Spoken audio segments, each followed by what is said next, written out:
بسم اللہ الرحمن الرحیم اللہم صلی علی سیدنا و مولانا محمد وعلی آل سیدنا و مولانا محمد وبارک وسلم وصلی علیہ۔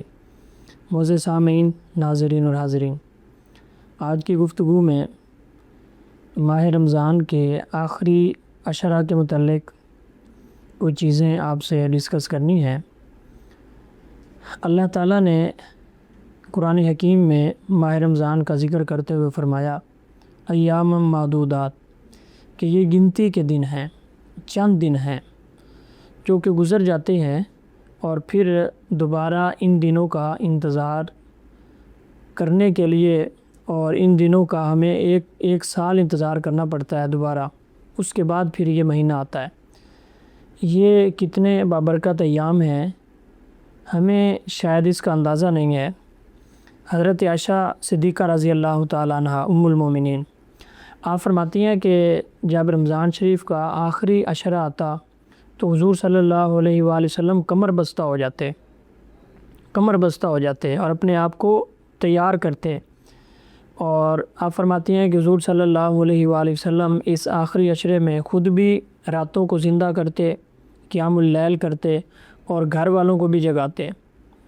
اور پھر آپ اسی طرح ایک اور روایت ہے جس میں آپ فرماتی ہیں کہ حضور صلی اللہ علیہ وآلہ وسلم جس قدر کوشش اور جہد اور مشقت ان آخری 10 دنوں میں کرتے تھے، اس کے علاوہ اور آپ کبھی بھی نہیں کرتے تھے۔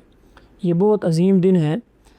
تو 1-2 دنوں کے بعد یہ آخری عشرہ ماہ رمضان کا شروع ہونے والا ہے۔ پہلے جس طرح بھی ہمارے روزے گزر گئے، تو کوشش کریں کہ اب رمضان شریف کا آخری عشرہ آ رہا ہے تو اس میں ہم جتنا بھی زیادہ سے زیادہ محنت اور مشقت کر سکتے ہیں، اللہ کی رحمتیں سمیٹ سکتے ہیں، تو وہ ہمیں کوشش کرنی چاہیے۔ اور پھر ہمیں کوئی گارنٹی نہیں ہے کہ اگلے سال ماہ رمضان میسر ہوگا یا نہیں ہوگا۔ یہ جو بھی ساعتیں ہمیں میسر ہیں، ان سے بھرپور فائدہ اٹھانا چاہیے۔ آخری عشرہ میں 2 امور بہت اہم ہیں، ایک تو ہے اعتکاف اور دوسرا ہے لیلۃ القدر۔ بنیادی طور پہ ان دونوں کا آپس میں بڑا گہرا تعلق ہے۔ اعتکاف کا مطلب کیا ہے؟ اعتکاف کا معنی کیا ہے؟ مفہوم کیا ہے؟ اعتکاف کہتے ہیں کسی جگہ پر جم کر بیٹھ جانا، دھرنا دے دینا جسے ہم کہتے ہیں، اپنے مقاصد کے لیے کسی جگہ پہ جم کے بیٹھ جانا، دھرنا دے دینا، وہاں سے ہلنا نہ، اس کو کہتے ہیں اعتکاف۔ تو حضور صلی اللہ علیہ وآلہ وسلم نے ہر سال اعتکاف کیا ہے، ہر سال، بلکہ آپ کی زندگی کا جو آخری رمضان تھا اس میں آپ نے 20 دن اعتکاف کیا، اور ایک سال صحابہ فرماتے ہیں کہ حضور کا اعتکاف رہ گیا تھا تو اگلے سال حضور صلی اللہ علیہ وسلم نے شعبان کے مہینے میں 10 دن اعتکاف کیا تھا۔ اب یہ کوئی فرض اور واجب تو نہیں ہے، لیکن اس کی اہمیت اور اس کا آپ اس چیز سے اندازہ لگا سکتے ہیں، اس کی اہمیت اور فضیلت کا، کہ حضور صلی اللہ علیہ وآلہ وسلم نے کس قدر اس پر ہمیشگی اختیار کی ہے کہ ہر سال آپ اعتکاف کرتے تھے ماہ رمضان کا آخری عشرے کا۔ اور حضرت عائشہ فرماتے ہیں کہ حضور مستعد ہو جاتے اور جہد کرتے اور کمر بستہ ہو جاتے، اور حضور صلی اللہ علیہ وسلم راتوں کو زندہ کرتے، قیام اللیل کرتے، اپنے گھر والوں کو بھی اس کی اہمیت سے آگاہ کرتے اور انہیں بھی جگاتے۔ اب اعتکاف کی حکمتیں کیا ہیں؟ سب سے پہلی حکمت جو اعتکاف کی ہے وہ ہے لیلۃ القدر کی تلاش۔ دیکھیں، اللہ تعالیٰ نے یہ ایک عظیم رات عطا کی ہے۔ اللہ رب العزت نے قرآن مجید میں ارشاد فرمایا انا انزلناہ فی لیلۃ القدر، کہ اس قرآن کو ہم نے لیلۃ القدر میں نازل کیا۔ پھر اللہ نے فرمایا وما ادراک ما لیلۃ القدر، فرمایا کہ تم کیا جانو کہ لیلۃ القدر کیا ہے، تمہیں اس کی اہمیت کا اندازہ نہیں ہے۔ اللہ نے فرمایا کہ یہ کتنی عظیم رات ہے، وما ادراک ما لیلۃ القدر، تمہیں کیا پتہ یہ کتنی عظیم رات ہے۔ پھر اللہ نے خود اس کا جواب دیا لیلۃ القدر خیر من الف شہر، کہا کہ یہ وہ عظیم رات ہے جو 1000 مہینوں سے بھی بہتر ہے۔ 1000 دنوں کا ذکر نہیں کیا، 1000 مہینوں سے بھی افضل ہے، 1000 مہینے سے بھی بہتر رات ہے۔ اب اللہ نے تو کوئی نہیں بتایا قرآن مجید میں کہ وہ کون سی رات ہے، بس وہ اس ایک مہینے میں رات ہے، لیکن حضور صلی اللہ علیہ وآلہ وسلم آپ تو کریم ہیں، آپ چاہتے ہیں کہ امت مشقت میں نہ پڑے۔ جس طرح آپ ایک حدیث میں فرماتے ہیں، آپ نے فرمایا کہ اگر مجھے خوف اور خدشہ نہ ہوتا کہ میری امت مشقت میں پڑ جائے گی تو میں ان کے لیے ہر نماز کے ساتھ مسواک کو لازم قرار دے دیتا۔ تو حضور عبادات میں بھی چاہتے تھے کہ میری امت مشقت میں نہ پڑے۔ تو حضور صلی اللہ علیہ وآلہ وسلم نے امت پہ احسان کرتے ہوئے اس رات کو بھی آپ نے ایک طرح سے بے نقاب کر دیا۔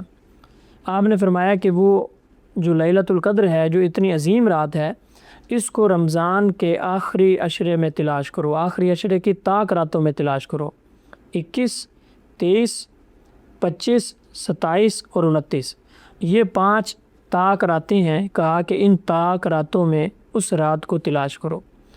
اب اسی رات کی تلاش اصل میں بنیادی مقصد ہے اور بنیادی حکمت ہے اعتکاف کی۔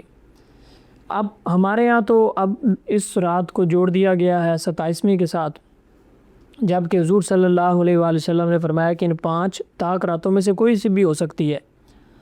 تو ہمارے پاس کوئی گارنٹی نہیں ہے کہ وہ 27ویں ہی ہے، گو کہ اس رات کے متعلق بعض شواہد بھی ہیں، روایات بھی ہیں، اسی طرح باقی راتوں کے متعلق بھی کئی بزرگوں کے اور صحابہ کے اقوال ملتے ہیں، لیکن حضور فرماتے ہیں کہ آخری 5 طاق راتوں میں سے کوئی ایک رات ہے، اس کو تلاش کرو۔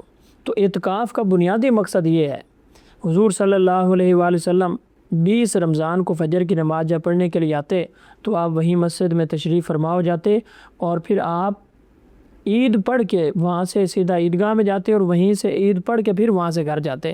یہ حضور کا معمول تھا کہ 20ویں روزے کو فجر کی نماز کے بعد ہی آپ مسجد میں اعتکاف بیٹھ جاتے اور پھر مسجد میں آخری 10 دن گزارتے، اور پھر چاند رات جسے ہم کہتے ہیں وہ بھی حضور مسجد میں گزارتے۔ اگلے دن عید کی نماز مسجد سے سیدھا عیدگاہ کی طرف جاتے، وہاں سے نماز پڑھتے، عید کی نماز پڑھ کے پھر آپ گھر جاتے۔ تو پہلی حکمت اعتکاف کی یہ ہے کہ لیلۃ القدر کو تلاش کیا جائے۔ اچھا، اب عام روٹین میں انسان غفلت کر سکتا ہے کہ ایک رات عبادت کرے، دوسری رہ جائے، تیسری کرے، چوتھی رہ جائے، یا کوئی طاق رات مس ہو سکتی ہے، یا جس طرح سے اس کو گزارنے کا حق ہے وہ حق نہ ادا کر سکے۔ لیکن جب وہ ہر چیز سے کٹ آف ہو کے دنیا داری کو، غم روزگار کو، گھر بار کو، اہل و عیال کو، ہر چیز کو چھوڑ کے مسجد میں بیٹھ جائے گا، اللہ کے در پہ آ کے بیٹھ جائے گا، تو ان 5 طاق راتوں میں سے جو بھی ہوگی وہ اس کو پا لے گا۔ یہ اصل بنیادی مقصد ہے اعتکاف کا، کہ وہ 10 دن آ کے اللہ کے لیے خالص کر دیں، خلوت میں رب کے ساتھ گزاریں۔ اب اس کا جو طریقہ کار ہے، ہمارے یہاں اعتکاف کو بھی اس کو اس طرح سے نہیں گزارا جاتا۔ اب دیکھیں، ہونا تو یہ چاہیے کہ ایک شخص مسجد میں آئے تو وہ ہر چیز سے کٹ آف ہو جائے، نہ اس کے پاس موبائل فون ہو، نہ اس کے دوستوں کے ساتھ رابطے ہوں، کوئی کسی قسم کا دنیا کے ساتھ رابطہ نہ ہو، بالکل بے رغبت ہو جائے دنیا سے۔ اب دیکھیں نا، اس کو آپ ایک مثال سے سمجھیں کہ ایک شخص غم روزگار کے لیے دوسرے وطن چلا جاتا ہے، وہاں پہ 2 مہینے حتیٰ کہ 2 سال تک بھی اپنے گھر والوں سے، اہل و عیال سے، دوستوں سے کٹ جاتا ہے، تو وہیں رہتا ہے۔ تو 10 دن اللہ کے لیے یا اعتکاف میں وہ ایسا کیوں نہیں کر سکتا کہ موبائل بھی اس کے پاس نہ ہو، اور گھر والوں سے بھی اس کا رابطہ جو ہے وہ اس طرح سے نہ ہو، اور دوست احباب سے بھی رابطہ نہ ہو، بس کوئی ضرورت کی اگر کوئی مجبوری ہے تو وہ بات کرے یا معاملہ کرے، ورنہ 10 دن خالصتاً وہ اللہ رب العزت کے لیے خالص کرے اور اس میں مراقبہ کرے، اپنی زندگی پر نظر دوڑائے کہ اس نے زندگی کس طرح گزاری ہے، کہاں غلطیاں کوتاہیاں اس سے ہوئی ہیں، اللہ سے معافی مانگے، توبہ اور استغفار کرے، اور آئندہ اپنی زندگی کی ڈائریکشن سیٹ کرے اور اللہ تعالیٰ کے ساتھ وعدہ اور وعید کرے۔ یہ اعتکاف ہے کہ 10 دن وہ دنیا کی مصروفیات سے بے نیاز ہو جائے۔ وہاں بیٹھ کر بھی اگر وہ موبائل کا استعمال کرتا رہے اور دوست سے ملنے کے لیے آ جائیں، وہاں پہ گپ شپ لگاتا رہے، تو وہ پھر اعتکاف کی جو روح ہے وہ ختم ہو جاتی ہے۔ تو یہ اصل ہے کہ انسان بالکل ہر چیز سے کٹ آف ہو جائے، دنیا کے ساتھ اس کا کوئی تعلق نہ رہے، اور وہ اپنی پوری زندگی کا 10 دن بیٹھ کے انالیسس کرے، مراقبہ کرے اور اپنا احتساب کرے کہ اس کی زندگی کس طرح گزر رہی ہے، اسے کس طرح گزارنی چاہیے، اور تعلق باللہ اس کا کس طرح ہے اور کس طرح ہونا چاہیے۔ تو یہ بنیادی مقصد ہے اعتکاف کا۔ حضور صلی اللہ علیہ وآلہ وسلم کہ زندگی میں کوئی بھی رمضان ایسا نہیں آیا جس میں آپ نے اعتکاف نہ کیا ہو۔ ہر سال آپ اعتکاف کرتے، آخری سال آپ نے آخری 2 اشروں کا اعتکاف کیا، اور صحابہ کہتے ہیں کہ ایک سال حضور کا اعتکاف مس ہو گیا تھا تو وہ آپ نے اگلے سال 10 دن اعتکاف کیا۔ تو یہ اصل آخری 10 دن کی سمجھ لے کہ خاص عبادت ہے اعتکاف۔ اور پھر اس کے ساتھ لیلۃ ظاہرہ جب اعتکاف میں بیٹھ جائے گا تو لیلۃ القدر جو بھی ہوگی وہ اس کو تلاش کرے گا۔ یہ تو ہے اس شخص کے لیے جو اعتکاف بیٹھے گا، لیکن وہ لوگ جو کہیں جاب کرتے ہیں یا جن کے لیے مشکل ہے اعتکاف بیٹھنا تو وہ نہیں بیٹھ سکتے، تو ایٹ لیسٹ انہیں کم از کم اتنا تو کرنا چاہیے جو اس آخری عشرے کی 5 طاق راتیں ہیں ان میں وہ زیادہ سے زیادہ وقت مسجد میں گزاریں، خلوت میں اللہ کے ساتھ گزاریں، اور توبہ استغفار میں گزاریں، قیام اللیل میں گزاریں۔ اس کو ایک خاص رات 27ویں کے ساتھ نہ اس کو خاص کر دیں کہ بس ایک رات آئیں اور ختم قرآن میں تراویحیں پڑھیں اور چلے جائیں، شاید یہی لیلۃ القدر ہے، کیا پتہ وہ نہ ہو، کوئی اور رات ہو۔ تو اس لیے جو لوگ اعتکاف بیٹھیں گے تو وہ تو بیٹھتے ہی اسی مقصد کے لیے ہیں، لیکن جو اعتکاف نہیں بیٹھ سکتا تو اسے چاہیے کہ کم از کم یہ جو 5 طاق راتیں ہیں 21ویں سے لے کر 29ویں تک، تو ان طاق راتوں میں وہ خاص اہتمام کرے، روزہ رکھے اور قیام اللیل کرے، قرآن مجید کی تلاوت کرے۔ اور پھر اس رات کی خاص دعا ہے۔ حضرت عائشہ نے کہا کہ یا رسول اللہ، اگر میں لیلۃ القدر کو پالوں تو میں کیا کہوں؟ تو حضور نے انہیں ایک دعا سکھائی، کہا کہ آپ اللہ سے دعا مانگو۔ وہ دعا کیا ہے؟ یہ دعا ہمیں یاد کرنی چاہیے، اور ان خاص ایام کی لیلۃ القدر کی خاص دعا ہے۔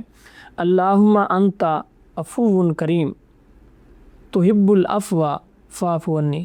یہ دعا ہے کہ یا اللہ تو بہت معاف کرنے والا ہے، کرم کرنے والا ہے، تحب العفو، اور تو معافی کو پسند کرتا ہے، فاعف عنی، یا اللہ مجھے بھی معاف کر دے۔ تو یہ خاص دعا ہے، خاص وظیفہ اسے کہہ لیں، خاص دعا ہے جو حضور صلی اللہ علیہ وآلہ وسلم نے خود حضرت عائشہ کو سکھائی کہ اگر تمہیں لیلۃ القدر نصیب ہو جائے تو اللہ سے یہ دعا مانگو، اللہم انت عفو کریم، یا اللہ تو بہت بخشنے والا ہے، معاف کرنے والا ہے، کریم ہے، تحب العفو، تو معافی کو پسند کرتا ہے، واعف عنی، مجھے بھی معاف کر دے۔ تو یہ ایک چھوٹی سی دعا ہے، یہ یاد کر لینی چاہیے۔ تو یہ اس کا وظیفہ ہے، لیلۃ القدر کا خاص دعا ہے، اس کی تسبیح کریں۔ اور یہ 2 چیزیں، اعتکاف اور لیلۃ القدر۔ اب یہ چند ایام باقی ہیں، گنتی کے دن ہیں، تو پھر یہ رمضان چلا جائے گا، تو پھر 1 سال کے بعد آئے گا، 1 سال ہمیں انتظار کرنا پڑے گا۔ تو یہ عظیم گھڑیاں اور یہ عظیم راتیں اور عظیم لمحات پھر یہ پورے سال میں کبھی بھی میسر نہیں ہوتے جو رمضان میں میسر ہوتے ہیں۔ اللہ انسان کی بخشش کے سارے اسباب میسر کر دیتا ہے، جنت کے دروازے کھول دیتا ہے، جہنم کے دروازے بند کر دیتا ہے، شیاطین کو جکڑ دیتا ہے۔ تو حضور فرماتے ہیں کہ جو شخص ماہ رمضان کو پائے اور اس میں بھی اپنی بخشش نہ کروا سکے تو پھر وہ کب اپنی بخشش کروائے گا؟ یعنی جس میں اللہ نے انسان کی ساری بخشش کے اسباب مہیا کر دیے ہیں، اور اللہ انسان کی بخشش کے بہانے ڈھونڈ رہا ہے کہ کس طرح سے انسان میری طرف لوٹ آئے۔ تو حضور فرماتے ہیں جو بندہ اس میں بھی اللہ رب العزت سے اپنی بخشش طلب کر کے اپنے آپ کو معافی نہ دلا سکے، جنت نہ حاصل کر سکے، تو پھر کب وہ اپنی بخشش کروائے گا؟ یعنی حضور کو تعجب ہوا کہ یہ اتنے عظیم دن بھی جس بندے نے ضائع کر دیے، تو پھر اور تو کوئی اس کے پاس چانس نہیں ہے، اس سے زیادہ عظیم دن اور برکت والے اور تو کوئی دن نہیں ہے جس کی ہر رات اللہ تعالیٰ کی رحمت آوازیں لگاتی ہے کہ ہے کوئی مجھ سے بخشش مانگنے والا، میں اس کو معاف کر دوں، ہے کوئی مجھ سے رزق مانگنے والا، میں اس کو رزق عطا کروں۔